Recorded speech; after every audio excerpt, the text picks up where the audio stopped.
every child and every citizen of our planet has the right to a healthy environment. You're really committed to sustainable lifestyles.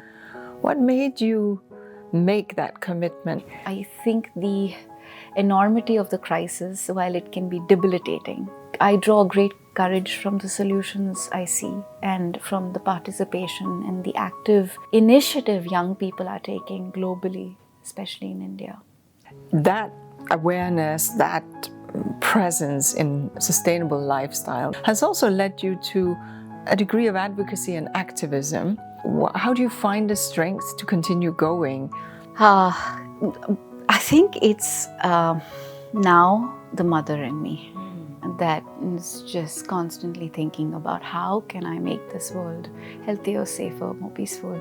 I think the core of sustainable living, the principle behind it, is to recognize the connection between the fact that everything we use in our everyday lives, everything that we need comes from nature and has to go back to nature in a form that is safe and healthy, but also that we can't be leading these overconsumptive lives that we have been, and we can't be wasteful.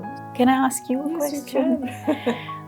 What gives you hope, Inga? What keeps you going? So I would say that there's a lot more awareness. I've been an environmental warrior my entire life. Started on a town square as 18-year-old, standing with our placards and telling the people in the little town where I lived about something. The main thing is not to give up. The main thing is to find that hope in these opportunities that present themselves. And then the main thing is, of course, that whatever change we are seeing that is needed, we have to expedite it. It has to go faster. It really has to. But I believe that it will. And we just have to keep at it. And we will. Yeah, we will. Thank you. Thank you so much.